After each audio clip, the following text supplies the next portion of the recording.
ایک بھکاری نے ایک بزرگ کے سامنے دست سوال دراز کیا اور ساتھ ہی دعا دی کہ اللہ تعالیٰ تمہیں بادشاہ بنائے۔ بزرگ نے اس سے سوال پوچھا کہ کیا تم بادشاہ بننا چاہتے ہو؟ بھکاری نے حیران ہو کر جواب دیا کہ جناب میں نسلوں کا بھکاری، میں کیسے بادشاہ بن سکتا ہوں؟ بزرگ نے کہا چلو ہم ایک تجربہ کرتے ہیں، میں تمہیں بادشاہ بنانے میں کامیاب ہو گیا تو تم مجھے حج کراؤ گے، اور اگر میں ناکام ہو گیا تو میں پوری زندگی تمہاری کفالت کروں گا۔ بھکاری مان گیا۔ بزرگ نے اس سے کہا تمہاری جیب میں کتنے پیسے ہیں؟ بھکاری نے پیسے گنے، وہ 30 روپے تھے۔ بزرگ نے اسے مٹھائی کی دکان پر بھیجا، 30 روپے کی جلیبیاں منگوائیں۔ سامنے بے روزگار مزدور بیٹھے تھے۔ بزرگ نے اسے حکم دیا تم یہ جلیبیاں ان مزدوروں میں تقسیم کر دو۔ بھکاری گیا اور جلیبیاں مزدوروں میں بانٹ آیا۔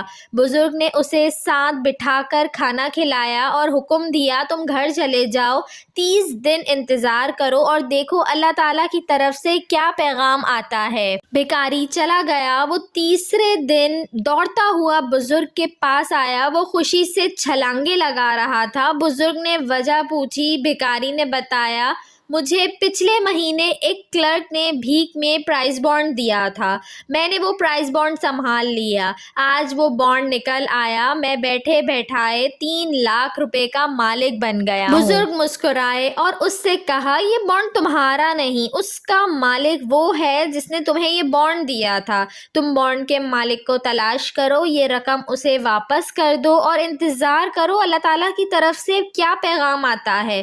بھکاری کو یہ آئیڈیا بہت برا لگا، لیکن اس کے باوجود اس نے کلرک کو تلاش کیا اور بانڈ لے کر اس کے پاس پہنچ گیا۔ کلرک بھکاری کی ایمانداری پر حیران رہ گیا۔ وہ بھکاری کے ساتھ دفتر سے نکلا، ڈی سی آفس گیا، وہاں کنسٹرکشن کمپنی رجسٹر کرائی، بھکاری کو 50% کا حصہ دار بنایا اور سرکاری ٹھیکہ لینا شروع کر دیے۔ وہ دونوں مل کر کام کرتے تھے، کلرک ٹھیکہ لیتا تھا اور بھکاری کام کرواتا تھا۔ یہ کمپنی مزدوروں کو 3 وقت کا کھانا دیتی تھی۔ کمپنی چل پڑی، کلرک اور بھکاری دونوں امیر ہو گئے۔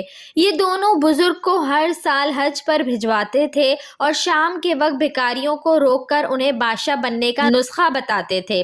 یہ کمپنی آج بھی قائم ہے، اس میں اب کلرک اور بھکاری کے بچے کام کرتے ہیں۔ یہ کمپنی 30 روپے کے صدقے سے شروع ہوئی، یہ اب تک درجنوں لوگوں کو بادشاہوں جیسی زندگی دے چکی ہے۔ میں ذاتی طور پر ایسے 20 لوگوں سے واقف ہوں جو جاہل بھی ہیں، نالائق بھی اور غیر معتاد بھی، لیکن ان پر اللہ تعالیٰ کا کرم برستا ہے۔ میں نے جب بھی تحقیق کی مجھے اس کرم کے پیچھے ہمیشہ صدقہ اور خیرات ملی۔ یہ دل کی سخی اور ہاتھ کے کھلے ہیں۔